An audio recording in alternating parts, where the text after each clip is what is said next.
अस्सलाम वालेकुम बच्चों, कैसे हैं आप सब लोग? वालेकुम अस्सलाम मैम, हम लोग ठीक हैं, आप सुनाएं। मैं भी ठीक, अल्लाह का शुक्र है। और कौन कौन गया था भैया आज हॉस्टल में अपना अपना सामान लेने, मुनज़्ज़ा के अलावा? मैम अनम भी गई हुई है। अच्छा, अनम भी गई हुई है। चलेंगे यस अनम को मैम। मैम हिना भी गई है। अच्छा हाँ, हिना भी गई होगी। तो मिल गई हैं उन्हें सारी चीज़ें? मैम अब यस बात मैम, भी स्टेटस तो यही लगा था मुनज़्ज़ा का कि हर चीज मिल गई है हमें। होप सो बाकी सबको भी मिल जाए। लेकिन अगर वो यूनिवर्सिटी 15 से स्टार्ट कर रहे थे तो फिर अब सामान क्यों दे रहे हैं? मैम करना कोई नहीं, झूठ ही है। मैम अभी चांसेस बहुत कम है, शायद हो जाए। चलें जी, देखें फिर क्या होता है। इन्होंने मैम तो अगर बिल पास करना है मैम, तारी चांसेस दियां लगदियां। आयशा क्या कह रही हैं आप? मैंने बोला इसीलिए पंजाबी में था, आपको समझ नहीं है। नहीं नहीं, मुझे समझ आ रही थी, मुझे आवाज नहीं आई, बीच में कोई और बोलने लग गया था। मैम मैंने कहा इन्होंने कौन सा ये बिल पास करनी है जो इन्हों पता होगा इन लोगों को, ऐवी तुक्के मारती रहती हैं सारी। चलें देखें, होप सो कोई ना कोई अच्छी उम्मीद तो रखनी चाहिए ना। चलें बच्चों, अब हम पढ़ना स्टार्ट करते हैं। और हम लोगों ने ये थेरेपी आज एंड करनी है, मतलब इतनी लंबी थेरेपी थी नहीं और हम अभी इस पे 2 3 4 दिन लगा दिए इसको जरा आज एंड करने तक। इसके बाद सोचेंगे हमने और नेक्स्ट कौन सी थेरेपी को पढ़ना है। तो बच्चों, हम लोग पढ़ रहे थे फेमिनिस्ट थेरेपी के गोल्स, जिसमें फर्स्ट गोल था therapy for change not adjustment, जिसको हम लोगों ने ये देखा था कि फॉर एग्जाम्पल बाकी थेरेपीज के अकॉर्डिंग अगर देखा जाए तो आपके पास अगर कोई क्लाइंट आता है और वो आपको कह रहा है कि उसको बहुत ज्यादा हेडेक फील होता है, वो बहुत ज्यादा, आप ये कह रहे हैं कि लेजीनेस फील करता है, उसके मसल अचीज हो रहे हैं और इसी तरह उसकी हार्ट बीट तेज हो जाती है, उसको बहुत ज्यादा स्वेटिंग हो जाती है, तो आप सारे सिम्टम्स देख के आपको लगेगा कि उसको एंजाइटी है। और आप फौरन से, सबसे पहला आपका क्या काम होगा एज अ थेरेपिस्ट कि आप फौरन से उसके सिर्फ उस सिम्टम्स पे काम करेंगे और हमारा काम होगा कि हमने उन सिम्टम्स को रिमूव करना है और उन सिम्टम्स के रिमूवल के बाद उसको एडजस्ट करवाना है कि वो दोबारा से एनवायरनमेंट में किस तरह से एडजस्ट होगा। अब फेमिनिस्ट थेरेपी वाले ही कहते हैं कि ठीक है, आपके पास कोई क्लाइंट आ रहा है, वो आपके उस तरह की सारी बातें बता रहा है, अपने सिम्टम्स बता रहा है, नो डाउट पहले आप सबसे पहले उसके उन सिम्टम्स पे ही काम करेंगे और हमारा काम भी यही है कि हमने उन सिम्टम्स को रिमूव करना है ग्रेजुअली। क्योंकि सिम्टम, अब सिम्टम्स को तो रिमूव कर दिया, अब सिम्टम्स को रिमूव करने के बाद हम ये नहीं कह सकते कि वो पर्सन बिल्कुल ठीक हो गया, बल्कि अब हमें उसके लिए कोई, उसके अंदर जो चेंज लेकर आना है वो चेंज ऐसा लेके आना जो कि परमानेंट हो, ताकि उस चेंज के साथ, या उसकी कोई स्किल देखनी है कि उसके अंदर कोई स्किल बहुत अच्छी है तो उसको ये बताना है कि वो स्किल में ज्यादा अच्छा हो सकता है। जैसे अगर आपके पास फॉर एग्जांपल कोई क्लाइंट आता है, वो कहता है कि उसके सर में हर वक्त दर्द रहता है, थोड़ी सी बात होती है कोई टेंशन की या इस तरह से है, तो वो इतनी ज्यादा टेंशन ले जाता है कि उसकी हार्ट बीट तेज हो जाती है, बीपी लो हो जाता है या बीपी हाई हो जाता है, मतलब इस तरह के डिफरेंट सिम्टम्स बता रहा है। अब सिम्टम्स के अकॉर्डिंग आप उसे डायग्नोज करेंगे, जी चले उसे एंजाइटी है, पैनिक अटैक हो रहे हैं, आप उन पे काम करेंगे, आप उन सिम्टम्स को रिमूव करेंगे। तो सिम्टम्स को रिमूव कर दिया है, ठीक है, अब आप उसको एडजस्टमेंट के लिए काम कर रहे होंगे कि वो क्लाइंट अपनी लाइफ में जाके दोबारा से एडजस्ट हो। अगर आप किसी साइकेट्रिक के पास उसे भेज रहे हैं तो वो फिर उसका मेडिकेशन करेगा। अब यहाँ तक तो हो गया सारा काम, लेकिन अगर उसका रूट कॉज ये है कि उसको कोई डोमेस्टिक टेंशन है, मतलब उसके घर की कोई टेंशन है, उसका कोई फैमिली कॉन्फ्लिक्ट है, मैरिटल कॉन्फ्लिक्ट है, जॉब का कॉन्फ्लिक्ट है, मतलब कोई भी कॉन्फ्लिक्ट हो सकता है, तो अब हमें उस कॉन्फ्लिक्ट की नेचर को भी देखना है कि वो कॉन्फ्लिक्ट किस टाइप का है, हम उस कॉन्फ्लिक्ट को चेंज करने में उसकी किस तरह से हेल्प कर सकते हैं। और क्योंकि जब तक आप रूट कॉज की तरफ नहीं देखेंगे उस वक्त तक आप किसी भी पर्सन के अंदर कोई भी बेटरमेंट नहीं ला सकते। जैसे आमना ने उस दिन केस डिस्कस किया था कि उसे देखें इतनी ज्यादा टेंशन की वजह से उसे, मतलब इतनी यंग एज में हार्ट अटैक भी हो गया था। अब वहां पे जब हमने उसके रूट कॉज देखा है तो क्या है कि उसके मैरिटल कॉन्फ्लिक्ट्स हैं, फिर उसके इंटरपर्सनल कॉन्फ्लिक्ट्स हैं अपने घर वालों से। अब सिर्फ उस पर्सन की, इसमें गलती उस पर्सन की नहीं है, नो डाउट, वो जिस तरह के इन्वायरमेंट में रह रही है, जिस तरह के इन्वायरमेंट को देख रही है, उस इन्वायरमेंट की वजह से वो इन चीजों को फेस कर रही है। तो हमें एक्चुअली अपने इर्द गिर्द के उन, फेमिनिस्ट थेरेपी का मकसद ये था कि जिसमें हमने कल्चरल अप्रोच के बारे में भी पढ़ा है कि असल में हमें उन सोशल इश्यूज की तरफ भी उतनी ही ज्यादा तवज्जो देनी चाहिए जितनी हम उस पर्सन की, आप ये कह लें कि सिम्टम्स को रिमूव करने की तरफ दे रहे हैं। जितना ज्यादा हम सोशल चेंज लेके आएंगे उतना ही हम उस पर्सन को बेटर करेंगे कि वो अपनी लाइफ में लोगों के साथ, चीजों के साथ ज्यादा अच्छी तरह से एडजस्ट कर सकता है, उसके अंदर ज्यादा पॉजिटिव चेंज आ सकता है और पॉजिटिव चेंज आने के साथ साथ उसके अंदर आप उसको बेटरमेंट की तरफ लेके जा सकते हैं, उसको एक नई चीज सिखा सकते हैं, उसको उसके अंदर छुपी हुई बहुत सी स्किल्स को देख सकते हैं। ठीक है बच्चों, उसके बाद जो सेकंड गोल है अकॉर्डिंग टू फेमिनिस्ट थेरेपी, अब यहाँ पे आप जितने भी गोल्स पढ़ रहे हैं बच्चों, सिर्फ उन पे आके ही नहीं हो जाता कि सारे सिर्फ इतने लिमिटेड से गोल हैं। हो सकता है बाद में और लोगों ने इससे भी ज्यादा रिसर्चेस की हों, आप और किसी बुक में पढ़ें या किसी और जगह पे पढ़ें, किसी और आर्टिकल में पढ़ें, तो आपको इससे भी ज्यादा बहुत से गोल्स मिल जाएंगे। ये गोल सिर्फ उन लोगों के रिसर्चेस पे हैं जिन्होंने उस जमाने तक उन पे रिसर्च की थी, उन्होंने डिफरेंट पर्सपेक्टिव पे रिसर्च की थी, डिफरेंट लोगों के साथ मिलकर रिसर्च की थी, और उस रिसर्च के अकॉर्डिंग फिर ये कहा था कि एक्चुअली अगर हम गोल्स को कैटेगराइज करें तो उनकी ये कैटेगराइजेशंस होती है। अब सेकंड गोल है self nurturance and self esteem. What is meant by self nurturance and self esteem? Obviously self nurturance का मतलब है या सेल्फ स्टीम कि हम लोग, मतलब फेमिनिस्ट थेरेपी ये कहती थी कि हमें फीमेल्स को कहीं ना कहीं उनकी जो अपनी नीड्स है ना, यानी कि उनसे मिलवाना है, हमने उन्हें ये बताना है, या उनको इस तरह की आप ये कह लें कि उनके अंदर ये अवेयरनेस पैदा करनी है कि उनका काम सिर्फ घर संभालना या बच्चों को संभालना या सिर्फ घर के काम करना और अपने इर्द गिर्द की अपनी फैमिली के लिए सिर्फ सेक्रीफाइसेस करना नहीं है, बल्कि उनकी कुछ अपनी पर्सनल नीड्स भी हैं। वो इमोशनल नीड्स भी हो सकती हैं, इकोनॉमिकल नीड्स भी हो सकती हैं, वो आप ये कह लें कि सोशल नीड्स भी हो सकती हैं। आप ये तो कह सकते हैं। मैम जी जी जी आयशा जी। मैम ये तो जो है वो रीस्ट्रक्चरिंग नहीं होगा? कौन से वाला? सेल्फ नर्चरेंस और मैम ये सेल्फ जो स्टीम? नहीं मैम, मतलब जो आप एग्जांपल दे रही हैं, मतलब मैम नर्चरेंस में ये मतलब रीस्ट्रक्चरिंग नहीं होगा जैसे हमारे माइंड मैम करते हैं कॉग्निटिव रीस्ट्रक्चरिंग? जी क्योंकि जी मैम इसमें देखें, आप जी जी आयशा, हम देखें कोग्निटिव रिस्ट्रक्चरिंग कर रहे हैं। कोग्निटिव रिस्ट्रक्चरिंग करने के साथ साथ हम उसकी सेल्फ नर्चरेंस भी कर रहे हैं, उसको कहीं ना कहीं ये बताने की कोशिश कर रहे हैं।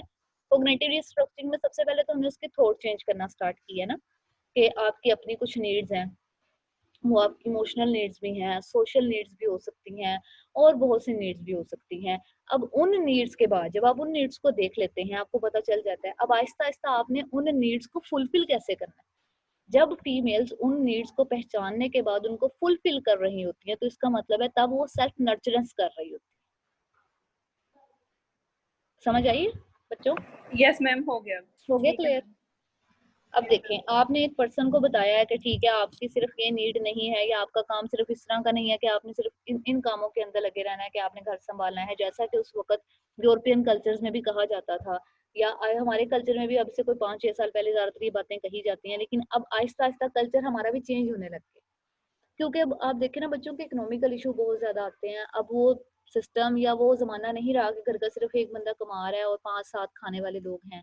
अगर आप अपने आप को देखें तो आपके घरों में सिर्फ आपके अब्बू ही काम करते होंगे ना, और आप सब लोग जब तक, मतलब अगर किसी घर में कोई बड़ा बहन भाई नहीं है कि उसने भी काम स्टार्ट नहीं किया, तो वो 5-6-7 जितने भी लोग हैं उन सबका खर्चा उठा रहा है, उन्हें पाल रहा है। लेकिन अब आहिस्ता आहिस्ता क्योंकि इकोनॉमिकल ग्रोथ बहुत ज्यादा हो रही है, महंगाई बढ़ने लग जाती है, चीजें और तरह से चेंज हो गई हैं। पहले आपको नेट की जरूरत नहीं थी होती, पहले आपको मतलब इतनी ज्यादा आप एसी के बगैर भी रह लेते थे, आप छतों पे सो जाते थे, खैर कोई नहीं। लेकिन अब आहिस्ता आहिस्ता जिस जिस तरह से फैसिलिटीज आ रही हैं आपकी लाइफ में, आपकी जिंदगियों में, उसी तरह से वो आपके खर्चे भी बढ़ा रही हैं। तो अब यहाँ पे भी हमें होता है कि एक और पर्सन हो, मतलब एक ही पर्सन घर की जिम्मेदारियां नहीं उठा सकता, या जरूरी नहीं है कि घर की जिम्मेदारियां सिर्फ मेल्स नहीं उठानी है, हम लोग कंबाइनली एक दूसरे के साथ कोऑपरेट करके भी उठा सकते हैं। तो कोग्निटिव रिस्ट्रक्चरिंग के बाद actually according to feminist therapy कि वो फीमेल्स को इस काबिल बनाते हैं कि वो अपनी सेल्फ नर्चरेंस करें, वो ये देखें कि उन्हें किस चीज की जरूरत है, और जब उन्हें अपनी उस जरूरत का पता चले तो बाद में उस जरूरत पर उन्होंने किस किस तरह से काम करना है। अब जब वो जरूरत पे काम करना स्टार्ट होती हैं तो उनकी वो जरूरत फुलफिल हो रही है, वो नीड फुलफिल हो रही है, तो उसके साथ क्या होता है, ऑटोमेटिकली उनकी सेल्फ स्टीम बढ़ने लग जाती है। और फिर आहिस्ता आहिस्ता जो सेल्फ स्टीम है, मतलब पहले उनकी सेल्फ स्टीम किससे रिलेट कर रही होती थी, एक्सटर्नल रिसोर्सेज से रिलेट कर रही होती थी। What is meant by external resources? मतलब एक्सटर्नल रिसोर्सेज से वो इस तरह से रिलेट कर रही होती थी कि अपने, मतलब अगर हस्बैंड है, भाई है, अब्बू है, मतलब कोई भी है, आपकी उनके साथ उनको खुश करने में या अपने गिर्द गिर्द के लोगों को खुश करने की तरफ होती थी, कि अगर वो आपसे खुश हैं इट मीन्स कि आपकी सेल्फ स्टीम बढ़ रही है। यानी कि टोटली सेल्फ स्टीम सिर्फ और सिर्फ एक्सटर्नल रिसोर्सेज पे डिपेंड करती थी। लेकिन जब हम किसी किसी भी पर्सन को, यहाँ पे जरूरी नहीं है सिर्फ फीमेल ही हो, इवन मेल को या किसी भी पर्सन को, कॉग्निटिव रिस्ट्रक्चरिंग के थ्रू इस काबिल बना देते हैं कि वो कहीं ना कहीं ये देखे कि उसके अंदर कौन कौन सी अच्छी आदतें हैं, या उसके अंदर कौन कौन सी आप ये कह लें कि एबिलिटीज हैं, स्किल्स हैं, जो कि सिर्फ उसके लिए नहीं बल्कि उसके इर्द गिर्द रहने वाले लोगों के लिए भी फायदेमंद है। तो आहिस्ता आहिस्ता वही सेल्फ इस्टीम जो पहले टोटली डिपेंड करती है एक्सटर्नल रिसोर्सेज पे, फिर आहिस्ता आहिस्ता वो इंटरनल रिसोर्सेज पे डिपेंड करने लग जाती है, यानी कि उस पर्सन की अपनी ज़ात पे डिपेंड कर रही होती है। उसे पता है कि अगर मैंने ये फलां काम किया, अब इस काम से मैं अपनी सोसाइटी के लिए किस तरह से बेनिफिशियल हूँ, अपनी फैमिली के लिए किस तरह से बेनिफिशियल हूँ, इवन खुद अपनी ज़ात के लिए किस किस तरह से मुझे फ़ायदा हो रहा है, तो उतनी ही ज़्यादा उसकी सेल्फ इस्टीम सिर्फ अपने ऊपर आ जाएगी। अब माशाल्लाह बच्चों आप सब लोग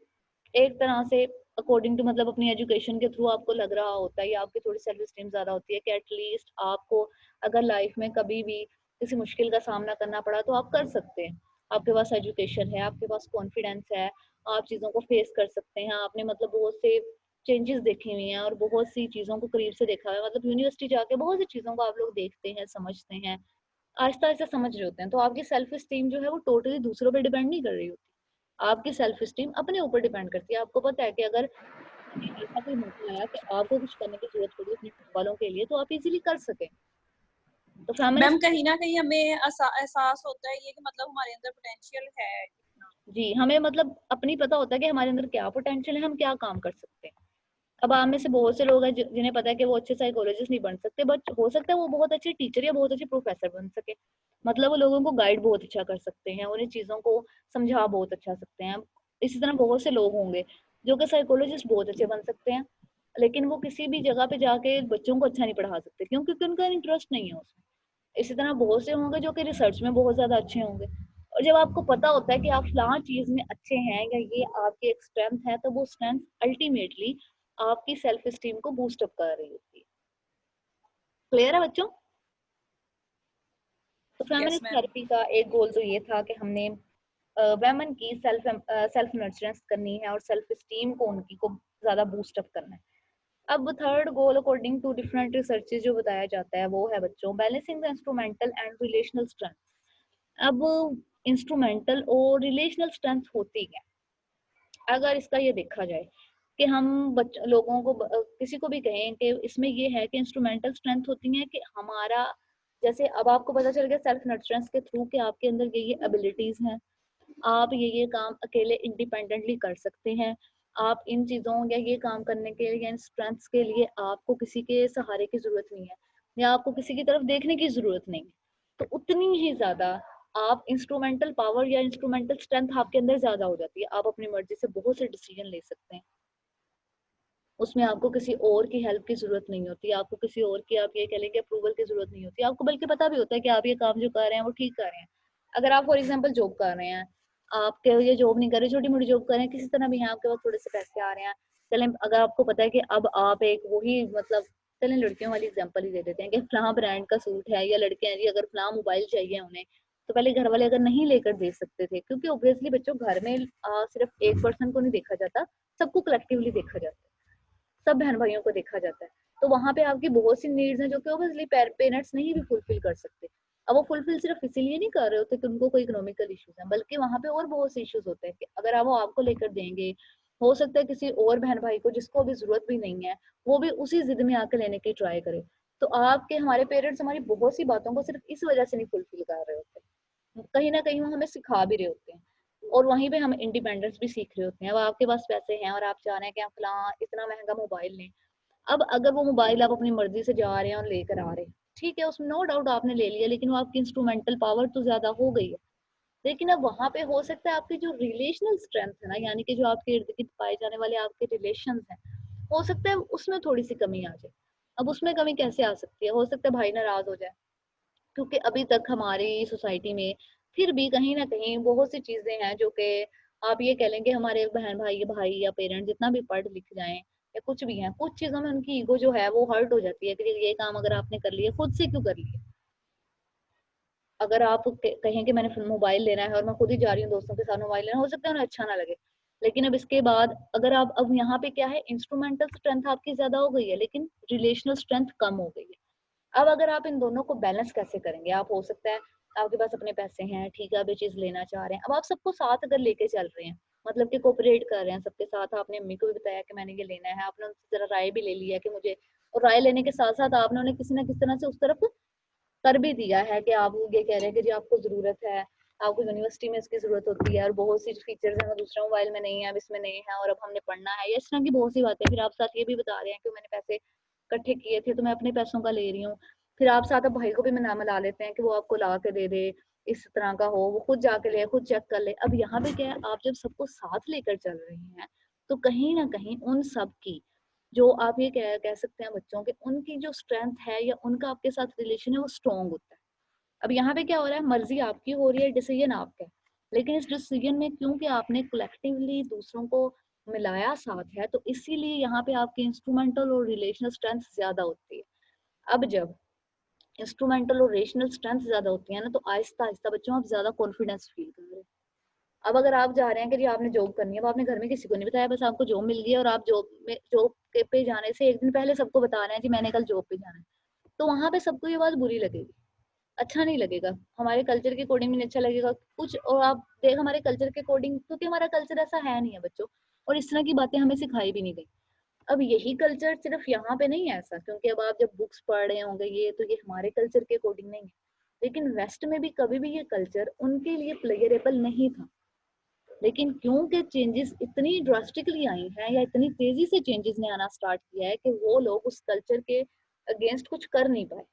हालांकि उस वक्त ये चीजें उन्हें भी बुरी लगती थी कि ऐसा क्यों है कि बच्चे पेरेंट्स से पूछे बगैर कोई काम कर रहे हैं तो क्यों कर रहे हैं। अगर आप यूरोपियन कंट्रीज में एग्जांपल लें, इटली की ले लें या स्पेन की ले लें, बल्कि स्पेसिफिकली तो इटली की ही ले। इटली में बच्चों आज भी कलेक्टिव कल्चर है,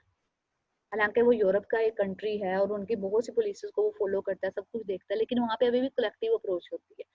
अभी आपने देखा होगा कि जब कोरोना था तो उसके बाद चाइना के बाद जब देखा गया था कि इटली में बहुत ज्यादा रोज सिचुएशन हो गई थी, बहुत ज्यादा लोग मार रहे थे, तो वहां पे उसकी सबसे बड़ी वजह वो ये बताते थे क्योंकि वो एक कलेक्टिव कल्चर में रहते हैं और शुरू शुरू में उन्हें लगा था ये कोई डिजीज नहीं है या इसका कोई नुकसान नहीं होगा। तो बहुत से लोग हैं जो कि बाहर से जाते थे, जब घर में जाते थे तो अपने ग्रैंड पेरेंट्स से मिल रहे होते थे, तो ऑब्वियसली इटली में कहा जाता है कि शायद वो दुनिया में कोई पांचवा या तीसरा चौथा कंट्री ऐसा है जहाँ पे ओल्ड एज इंडिविजुअल्स की तादाद सबसे ज्यादा है। तो इस वजह से भी उन्हें कोई ना ज्यादा मसले मसाइल देखने पड़े। तो इसीलिए कलेक्टिव कल्चर में अगर हम रह रहे हैं, इवन आप कलेक्टिव कल्चर में ना भी रह रहे हो, आप कहीं पे जॉब कर रहे हैं, जॉब पे अब आपका फॉर एग्जांपल आपको किसी एक डिपार्टमेंट का हेड बना दिया गया, अब आपको पता है कि as a department head obviously decision तो आपके ही फॉलो होंगे, लेकिन अगर आपने वो डिसीजन अपने सबऑर्डिनेट्स के साथ डिस्कस ही नहीं किए, हालांकि ऑब्वियसली जगह अगर आप डिस्कस भी करेंगे वो आपके डिसीजन से ना नहीं करेंगे, हो सकता है कोई एक आधी सजेशन दे दे, लेकिन जब आप उनके साथ डिस्कस करेंगे तो उनकी सेल्फ स्टीम बढ़ेगी, उन्हें आप पे ट्रस्ट ज्यादा होगा, कॉन्फिडेंस ज्यादा होगा, आपके दरमियान जो रिलेशनशिप है वो ज्यादा स्ट्रॉन्ग हो जाएगा। लेकिन अगर आप अपनी मर्जी का डिसीजन ले रहे हैं, आपको नहीं पता, आपने अपने सबऑर्डिनेट्स के साथ डिस्कस नहीं किया, बल्कि आपने सिर्फ उन पे लाद दिया है, तो वहां पे क्या होगा कि हमारी जो इंस्ट्रूमेंटल और रिलेशनल स्ट्रेंथ है फिर उसमें डिसबैलेंस हो जाता है। तो एज अ फीमेल, क्योंकि फीमेल घरों में मतलब हमें हमारे ब्रोटअप ऐसा होता है, और पहले यूरोपियन कंट्रीज में हर जगह फीमेल्स का ऐसा ही ब्रोटअप होता था कि हमें यही सिखाया जाता था कि हमने एक्चुअली अपने इर्द गिर्द रहने वाले लोगों को साथ लेकर चलना, अपने हर फैसले में, अपने हर डिसीजन में, अपने हर काम में अगर हम लोगों को उनकी अप्रूवल होगी तो इट मीन्स हम वो काम ज्यादा अच्छे से कर सकें। तो फेमिनिस्ट थेरेपी का सबसे ज्यादा फोकस इस पे भी था कि हमें इंस्ट्रूमेंटल और रिलेशनल स्ट्रेंथ को अपनी बैलेंस करके चलना चाहिए एज अ फीमेल। उसके बाद बच्चों है जो और देखा जाता है गोल, वो एक्चुअली हमारा बॉडी शेमिंग से रिलेट कर रहा होता है, जिसमें ये है कि अगर हम लोग ये कह रहे हैं कि बॉडी इमेज और सेंसुअलिटी, या चलें उससे पहले क्या लिखा हुआ है, अफर्मेटिव अफेमिंग डाइवर्सिटी। अफेमिंग डाइवर्सिटी का मतलब क्या है बच्चों, डाइवर्सिटी का मतलब तो है चेंज, कि हमारा कल्चर टू कल्चर हमारे डिफरेंसेस, कल्चर टू कल्चर हमारी स्ट्रेंथ, कल्चर टू कल्चर हमारी weaknesses, even each and everything, हमारी ट्रेडिशन चेंज हो जाती हैं, हमारी कस्टम्स चेंज हो जाती हैं, और हम आहिस्ता आहिस्ता कल्चरली चेंज की तरफ चले जाते हैं। तो जब हम किसी भी पर्सन को या किसी भी फीमेल को देख रहे हैं, तो हमें उस फीमेल को सिर्फ जिस कल्चर में वो है, या अगर वो आपके पास आ रहा है, आपने सिर्फ अपने कल्चर के अकॉर्डिंग नहीं उसे देखना, बल्कि आपने उस पर्सन को देखना इस तरह से देखना है कि आप उसके अंदर जान सकें कि वो पर्सन अगर पीछे से किसी और कल्चर से बिलोंग कर रहा है या किसी और चीज को लेकर चल रहा है, तो एक्चुअली उस पर्सन के अंदर उस कल्चर के अकॉर्डिंग कौन कौन सी स्ट्रेंथ हैं, कौन कौन सी वीकनेसेस हैं, और अब अगर वो किसी नए कल्चर में गया है तो उस कल्चर में जाके एक्चुअली उसे किन किन डिफिकल्टीज का सामना करना पड़ा है। हो सकता है आपकी फॉर एग्जांपल जॉब किसी और कल्चर में हो जाती है, या आप किसी और सिटी में जॉब करने चले जाते हैं। अब आप लाहौर जैसे सिटी से या फैसलाबाद या इस्लामाबाद जैसे सिटी से अगर जा रहे हो किसी छोटे से सिटी में, मुल्तान वाली साइड पे चले जाएं, या मुल्तान के इर्द गिर्द जो और बहुत इस तरह के इलाके हैं बच्चों, मतलब मुल्तान तो फिर काफी डेवलप है, लेकिन मेलसी चले जाए फॉर एग्जांपल, आपकी वहां पे जॉब हो जाए, तो आपके लिए वो कल्चर, वहाँ की ट्रेडिशंस टोटली डिफरेंट होंगी, और आप हो सकता है शुरू शुरू में वहां पे जाके एडजस्ट ही ना कर पाए, थोड़ी सी आपको डिफिकल्टीज का सामना करना पड़ रहा होगा, आप चीजों को सही तरह से कर नहीं पाएंगे। इसी तरह जो मैरिज है, मतलब हर पर्सन के लिए या हर मतलब मैरिज एक बहुत ज्यादा आप ये कह सकते हैं बच्चों के चेंज होती है, कि आप उस मैरिज के अकॉर्डिंग एक कल्चर को छोड़ के दूसरे कल्चर की तरफ आ रहे होते हैं, तो वो आपके अंदर बहुत सी चेंजेस को ले आती है। जैसे उस दिन हम लोग आमना वाला जो केस डिस्कस कर रहे थे, अब हमने उसका जो प्रेजेंट कल्चर है वो तो देखा है, अब हमने उसका पास्ट कल्चर भी तो देखना था ना, कि वो और फिर हम हो जैसे मैंने उस दिन एग्जांपल दी थी कि हो सकता है कि अपने पेरेंट्स के घर में जो उनका कल्चर है या उनकी चीजें हैं वो टोटली उसके कल्चर से मैच ही नहीं करती थी, तो यहाँ पे आकर उसे जब वो एक नए कल्चर में बिल्कुल आई है और उसने उन चीजों को देखना स्टार्ट किया, तो उसके लिए सबसे ज्यादा प्रॉब्लमेटिक हो रही है। क्यों? क्योंकि उसका पिछला कल्चर अलग था। तो ये कल्चरल डाइवर्सिटी जो है हमारे लिए बहुत ज्यादा, आप ये कह लें कि प्रॉब्लम्स क्रिएट कर देती है। अब आप एक यूरोपियन कंट्री में जा रहे हैं, या चले आपकी जॉब वहां पे हो गई और आपने वहां पे जॉब करना स्टार्ट कर दिया, ये हो गया सब कुछ, तो शुरू शुरू में बच्चों पता है क्या होता है कि बाज़ औक़ात हम उस कल्चर में एडजस्ट नहीं हो पाते। अब हम एडजस्ट क्यों नहीं हो पाते? क्योंकि वहाँ के शुरू शुरू में वो कल्चरल डिफरेंसेस हमें डिस्टर्ब कर रहे होते हैं। लेकिन आहिस्ता आहिस्ता जैसे जैसे आप टाइम गुजारना स्टार्ट हो जाते हैं, तो आप अपने ही कंट्री में आके बाद में अपने कल्चर के साथ जिसे आप पहले छोड़ के गए होते हैं, फिर उस कल्चर में एडजस्ट नहीं कर पा रहे होते। तो बीइंग अ फेमिनिस्ट थेरेपिस्ट, या आप, तो यहाँ पे स्पेसिफिकली उन्होंने ये कहा था कि क्योंकि हमने यहाँ पे एक कल्चरल अप्रोच को सबसे ज्यादा इम्पोर्टेंस दिया, रिलेशनल कल्चरल मॉडल पढ़ा था ना हमने बच्चों, कि आपके पास जब कोई क्लाइंट आता है तो आप उसके कल्चर पे भी फोकस करें, कि कहीं उसे बहुत सी difficulties just because of cultural change तो नहीं पेश आ रही। मतलब कि हो सकता है कि ये सारी डिफिकल्टी जिसका वो सामना कर रहा है उसके इर्द गिर्द नहीं है, या उसके अंदर कोई प्रॉब्लम भी नहीं है, लेकिन क्योंकि कल्चर डिफरेंट हुआ है तो इस वजह से वो थोड़ा ज्यादा फील कर रहा है। ठीक है बच्चों, उसके बाद जो 5 है बच्चों वो है जी एम्पावरमेंट एंड सोशल एक्शन। यानी कि अब हमने आहिस्ता आहिस्ता एक, आपने आहिस्ता आहिस्ता उसको देखना स्टार्ट किया, आप एक फीमेल का, बल्कि पावरमेंट एंड सोशल एक्शन से पहले अगर हम बॉडी इमेज एंड सेंसुअलिटी की बात करें तो वो ज्यादा बेहतर, उसके बाद हम एम्पावरमेंट पे आते हैं। हम एज अ फीमेल बच्चों हर कल्चर में आपको स्किन कलर की बेसिस पे, इवन मीडिया हमारे इर्द गिर्द की, मीडिया ना भी हो, इवन छोटा बच्चा भी है उसे भी काले और गोरे का इतना फर्क पता होता है। और ये सब चीजें आप कहीं पे भी, मतलब आप कितने भी बड़े डेवलप कंट्री में क्यों ना चले जाएं, ये सारी चीजें वहां पे भी चल रही होती हैं।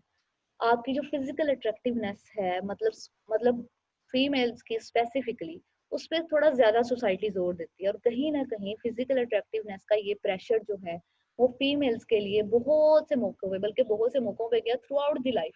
उनके लिए सबसे बड़ा प्रेशर होता है। उस प्रेशर की वजह से वो हमेशा स्ट्रेस में रहती है कि आपका अगर रंग खराब है तो इट मीन्स कि आपके अंदर कोई एबिलिटी नहीं है। अगर आपके चले फीमेल्स बेचारों के लिए, बेचारियों के लिए बल्कि स्पेसिफिकली ज्यादा मुश्किल क्या होती है कि अगर आपको कोई पिंपल निकल है तो आपको उससे तकलीफ का काम और कोई लग ही नहीं रहा होता, और आपको लग रहा होता है कि दुनिया में इससे बड़ा किसी के साथ जुल्म हुआ ही नहीं है, तो आपको उनकी फिक्र पड़ जाती है। तो अब ये मैम हमें, लड़कों को भी होता है। लड़कों को भी होता है? अच्छा, नहीं लड़कों को होता है, यस मैम। लड़कों को इतना ज्यादा भी नहीं होता, लड़कों को ये चीजें इतनी नहीं सिखाई जाती, लेकिन आप फीमेल्स को देखें उनको शुरू से ही ये चीज इतनी ज्यादा डाल दी जाती है कि वो इन चीजों के प्रेशर में रहने की वजह से बाजुकात हो सकता है आपके अंदर कोई और स्ट्रेंथ बहुत ज्यादा हो, लेकिन अगर आप चलें जी अकॉर्डिंग टू दैट स्टैंडर्ड जो कि सोसाइटी ने सेट किया है या चले मीडिया ने सेट किया, उस स्टैंडर्ड के अकॉर्डिंग अगर आप उस अट्रैक्टिवनेस के स्टैंडर्ड पे पूरा नहीं उतरते, तो इट मीन्स आप खुद को फील करने लग जाते हैं कि अब आप एक अच्छे पर्सन है ही नहीं, आप कुछ नहीं कर सकते। तो एज अ फेमिनिस्ट थेरेपिस्ट आपको सबसे पहले तो अपने पास आने वाले क्लाइंट्स को कहीं ना कहीं उनके उस बॉडी इमेज के प्रेशर से, उस बॉडी शेमिंग के प्रेशर से निकालना होता है और उनकी उन स्ट्रेंथ्स की तरफ लेकर जाना होता है जो कि उनके अंदर है। हो सकता है उनके इर्द गिर्द रहने वाले बहुत से लोगों के अंदर ना हो। और इवन बच्चों, हमें कल्चरली या शुरू हो से ही अपने बच्चों को भी ये चीज सिखानी चाहिए, क्योंकि आपको पता होगा ये वो चीज है जो कि बच्चे बच्चे के पता होता है और वो इस बात को काले गोरे और ये सारे फर्क उसे बड़े पता होते हैं। आप किसी छोटे बच्चे से भी पूछेंगे ना उसे कैसे दुल्हन चाहिए तो वो फौरन गोरी दुल्हन के बारे में बात करें। हाँ जी दानियाल, अब आप क्या कहते हैं? मैम हम इनको सोमैटिक इश्यूज में डिस्कस नहीं कर सकते? सोमैटिक इश्यूज में भी कर सकते हैं, Right, ऑब्वियसली ma'am. आपके सोमैटिक इश्यूज ही हैं और इनसे रिलेटेड ही आपने देखा होगा इसी कि की बेसिस फेमिनिस्ट थेरेपी बनी हुई है मैम। जी जी, डीएसएम में बच्चों जो आपके Yes, सोमैटिक डिसऑर्डर्स हैं, वहाँ पे कुछ डिसऑर्डर्स हैं जिन पे मतलब अगर आप रेशो भी देख रहे होते हैं ना कि अगर ये देखा जाए कि मेल्स में कितने हैं फीमेल्स में कितने हैं, तो ज्यादातर जो है वो फीमेल्स में ही है। इसी तरह जब आप ईटिंग डिसऑर्डर्स के बारे में देखते हैं, ईटिंग डिसऑर्डर्स भी ज्यादातर फीमेल्स में ही पाए जाते हैं, मेल्स में इतने ज्यादा नहीं होते। बल्कि ईटिंग डिसऑर्डर्स में तो आपने बहुत से फेमस पर्सनालिटीज के बारे में भी पढ़ा होगा,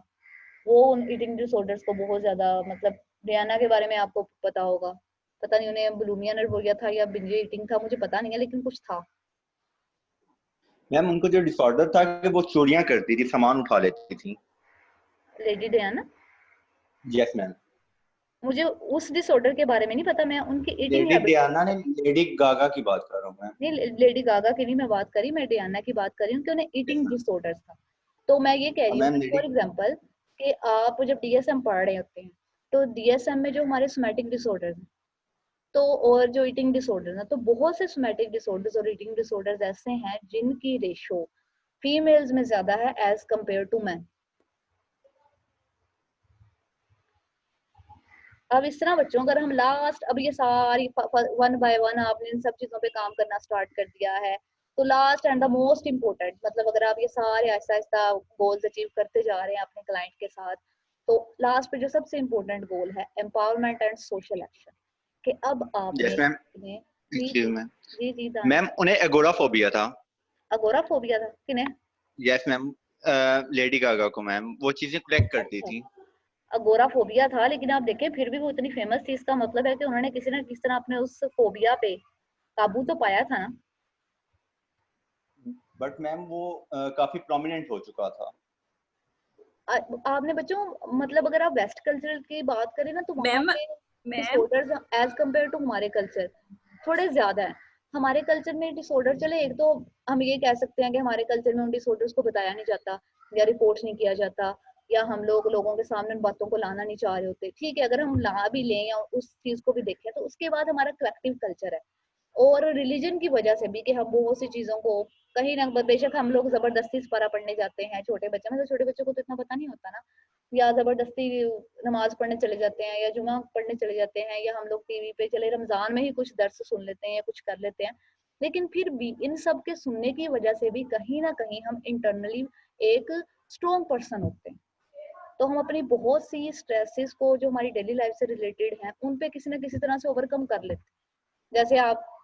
पढ़ते हैं, आपको पता है फलां अगर पेपर में ये क्वेश्चन आ गया जो कि आपने प्रिपेयर नहीं किया, तो लास्ट पे आपका वर्ड क्या होता है? अच्छा अल्लाह मालिक है, क्या देखा जाएगा। वहां पे आके आप बिल्कुल सेट हो जाते हैं ये बात कह के, हालांकि बेशक आप दिल में जितना मर्जी डर रहे हो लेकिन आप इतना नहीं डर रहे होते कि आप पेपर ही ना कर पाएंगे, आप बेहोश ही हो जाएंगे, सब कुछ छोड़ छाड़ के ही चले जाए।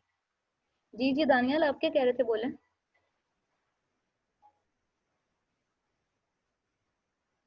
आयशा मुबीन भी कुछ बोलने लगी थी। मैम मैं ये पूछने लगी कि ठीक है एगोराफोबिया में कौन चोरियां करता है? चोरियां नहीं, वो शायद उसको पहले मतलब थोड़ी सी मिसअंडरस्टैंडिंग हो गई थी, उसने बाद में बोला था कि उन्हें अगोराफोबिया था। चोरियां करना तो बच्चों क्लेप्टोमेनिया होता है। यस मैम यही तो मैं कह रही हूँ। तो उसने बाद में देखा होगा ना। Okay ma'am. अच्छा बच्चों, को हम एम्पावरमेंट की बात कर रहे हैं कि अगर वन बाय वन आप इन सारे गोल्स को अचीव कर रहे हैं अपने क्लाइंट पे, तो अब ओबियसली आपने क्लाइंट को एम्पावर करना है। एम्पावर आप कैसे करेंगे? आप क्लाइंट की कोई ना कोई स्किल उसे बताएंगे और उसे बताएंगे कि ये स्किल उसके लिए कितनी ज्यादा इंपॉर्टेंट है। अब ये स्किल हो सकता है उसके लिए इतनी ज्यादा इंपॉर्टेंट हो कि जैसे उस दिन जो आमना केस लेकर आई थी तो उनके अंदर क्या स्किल थी कि उन्होंने कुरान पाक हिफ्ज किया था या उन चीजों की तरफ उनका इंटरेस्ट था, तो उनके पास एक थी स्किल कि वो उसको यूज कर सकती है, डिफरेंट तरह से कर सकती हैं, लेकिन चले अब उसको करने के लिए उनको सर्कमस्टांसेस वैसे नहीं मिल रहे थे, तो हम लोगों ने कहा कि फिर हम उनके फैमिली को साथ लेकर चलना चाहिए, क्योंकि उसके बगैर भी बहुत सी चीजों पे हम काबू नहीं पा सकते। तो जब आप एक पर्सन को, एक फीमेल को एम्पावरमेंट दे रहे होते हैं, तो उसके साथ साथ आप उसे कोई एक्शन भी सिखा रहे होते हैं, कोई बिहेवियर सिखा रहे होते हैं, एक ऐसा बिहेवियर जो कि सिर्फ उसके लिए नहीं बल्कि सोसाइटी के लिए भी कहीं ना कहीं किसी ना किसी तरह से हेल्पफुल होता है। अब ये जितने भी गोल्स हैं ना बच्चों, अगर मैं आपको इसकी सबसे बेस्ट एग्जांपल दूं ना, जहाँ पे ये सारी फेमिनिस्ट थेरेपी किसी ना किसी तरह से वर्क कर रही होती है, जो कि मैंने आप लोगों को लास्ट लेक्चर में भी बताया था, कोही गोट हॉस्पिटल के बारे में, जो कि मुझे यकीनन पता है कि आपने जाकर देखने की जहमत बिल्कुल नहीं की होगी। तो एक्चुअली उस हॉस्पिटल में सिर्फ और सिर्फ फीमेल्स का इलाज किया जाता है। वहाँ पे डॉक्टर्स, मतलब डॉक्टर्स मेल भी होते हैं, लेकिन वहाँ पे जो पेशेंट आती है वो सिर्फ और सिर्फ फीमेल्स होंगी। और फीमेल्स की जितनी भी आप ये कह लें कि डिजीजेज हैं या उनके जितने भी प्रॉब्लम्स हैं, जो कि हो सकता है वो किसी और जगह पे जाके, या हो सकता है पाकिस्तान में उसके अलावा बहुत सी जगहों पे वो ट्रीट होते ही ना हो, वो वहाँ पे ट्रीट होते हैं। जिसमें नंबर वन और फर्स्ट ऑफ ऑल है कि वो फिस्टोला डिजीज का बहुत ज्यादा क्लियरली इलाज कर रहे होते हैं, और बहुत सी फीमेल्स का जो कि स्पेसिफिकली आती हैं, आप ये कह लें कि इंटरनल सिंध से या बहुत से ऐसे इलाकों से जो सिंध के में होते नहीं है बच्चों, गोट, जो उनके आप ये कह लें कि देहात होते हैं, लेकिन वो इतने ज्यादा आप ये कह लें कि बहुत दूर दराज होते हैं, वहां पे इवन कई लोगों को बिल्कुल ही किसी भी चीज का पता, शहरों का नहीं पता, उन्हें उन्हें बहुत सी फैसिलिटीज का ही नहीं पता, या राजस्थानी इलाके या थार चोलिस्तान वगैरह उस साइड से जो लोग हैं, वहां पे एक्चुअली बच्चों क्या होता है कि वहां पे क्योंकि हॉस्पिटल्स नहीं है कोई डेवलप, डॉक्टर वहां पे कोई जाता नहीं है, जाने की ट्राई भी नहीं कर रहा होता, तो वहां पे ड्यूरिंग आप ये कह लें कि ड्यूरिंग चाइल्ड बर्थ फीमेल्स को, जो आम आप ये कह लें कि आपने मे भी नाम सुना हो पहले बच्चों, जो लेडी हेल्थ वर्कर्स का नाम सुना होगा, बल्कि लेडी हेल्थ वर्कर से भी वो थोड़ी नीचे ही होती हैं। आपने अपनी ग्रैंड मदर से कभी एक नाम सुना होगा दाई, या इस तरह से कोई नेम सुने होंगे, जो कि पहले जमाने में, जी जी बच्चों, यस मैम सुने हुए हैं। तो ये एक्चुअली पहले जमानों में, जबकि ऑब्वियसली आप ये कह लें कि जब आपकी दादी अम्मा थी अपने एज में या उससे पहले, तो एक्चुअली चाइल्ड बर्थ उनके थ्रू होती थी। लेकिन फिर आहिस्ता आहिस्ता क्योंकि चीज़ें डेवलप होती गई और लोगों की कॉम्प्लिकेशंस भी ज़्यादा आती गई, तो आहिस्ता आहिस्ता डॉक्टर्स या चीज़ें और ज़्यादा, मतलब आपका मेडिकल का जो प्रोफेशन है वो ज़्यादा आप ये कह लें कि प्रोग्रेस करता चला गया या वो डेवलप होना स्टार्ट हो गया। तो वहाँ पे अभी भी एक्चुअली वो उन्हीं की तरफ देखते हैं। तो चाइल्ड लेबर के थ्रू, और वहाँ के उन इलाकों में या इवन हमारे भी बहुत से देहातों में, जो आप ये कहते हैं ना सिजेरियन, उसको बहुत बुरा समझा जाता है। उन्हें लगता है कि एक्चुअली सिजेरियन के थ्रू लोगों को बहुत सी डिफिकल्टीज का सामना करना पड़ता है, और ये डॉक्टर जानबूझ के ऐसा करते हैं, क्योंकि उनकी एक मिथ बनी हुई है इस तरह से। तो वहाँ पे इन चीज़ों को बिल्कुल भी फॉलो नहीं किया जाता, तो वहाँ पे वो लोग एक नॉर्मल डिलीवरी की तरफ ही जाना चाह रहे होते हैं। तो उसकी वजह से बाज़ औक़ात, क्योंकि हर पर्सन तो वैसा नहीं हो सकता ना, क्योंकि अगर आपको खाना वैसा नहीं मिल रहा है, आपको चीज़ें वैसी नहीं मिल रही हैं, अब आपको वो न्यूट्रिशन की कमी होना स्टार्ट हो जाती है, आपके अंदर बहुत से विटामिन की कमी स्टार्ट हो जाती है, आपका जो बॉडी है वो इतना ज़्यादा आप ये कह लें कि इतनी ज़्यादा तकलीफ को बर्दाश्त नहीं कर पाता है, इतनी ज़्यादा पेन को बियर नहीं कर सकता है। तो वहाँ पे ये होता है बच्चों, इस वजह से एक तो बहुत से बच्चों की at the time of birth he death हो जाती है, और उसके बाद फीमेल्स को, बहुत सी फीमेल्स को सामना करना पड़ता है कि जो उनका हम सबका जो बाउल कंट्रोल है ना, कि हम लोग वॉशरूम को कंट्रोल कर सकते हैं, उनका ये कंट्रोल टोटली खत्म हो जाता है। अब इस खत्म होने की वजह से क्या होता है कि ऑब्वियसली अब आपको नहीं पता बैठे हैं खड़े हैं या क्या है, तो आहिस्ता आहिस्ता आहिस्ता आहिस्ता आप ये कह ड्रॉप बाय ड्रॉप जो है वो आप उन चीजों पे कंट्रोल नहीं ना कर सकते। तो उस कंट्रोल ना करने की वजह से ऑब्वियसली क्या होता है, आपसे हर वक्त एक स्मेल आ रही होती है, लोग आपसे दूर हट रहे होते हैं, तो उस वजह से आहिस्ता आहिस्ता मेंटल डिसऑर्डर्स की तरफ जाने लग जाते हैं। और बहुत से इवन आप ये कह लें कि बहुत सी औरतें सिर्फ इसी वजह से सीवियरली, मतलब वो पागल भी हो जाती हैं। तो वो उस हॉस्पिटल में एक्चुअली इस तरह से, मतलब स्पेसिफिकली वो सिर्फ इस डिजीज का इलाज करता है, लेकिन इसके अलावा भी अगर कोई फीमेल है वो किसी और डिजीज के साथ आ रही है तो वो उनका भी इलाज कर रहा होता है। अब वहां पे फर्स्ट ऑफ ऑल पहले तो वो इस डिजीज को खत्म करते हैं, इस डिजीज को खत्म करने के बाद सेकंड स्टेप होता है कि उसकी मेंटल हेल्थ पे वर्क करना है। मेंटल हेल्थ पे वर्क करने के बाद वो एक्चुअली उसे कोई ना कोई वोकेशनल ट्रेनिंग सिखाते हैं, मतलब वो किसी ना किसी काम में कहीं ना कहीं हुनर होता है। आपको पता है वहाँ के लोगों को या गाँव में लड़कियों को बहुत सी काम करने आते हैं, मतलब उन्हें कढ़ाइयाँ बहुत अच्छी करनी आती हैं, स्टिचिंग बहुत अच्छी आती है। अच्छा बच्चों, मैं कॉल एंड करने लगी हूँ, आप जरा इसको दोबारा कनेक्ट करें।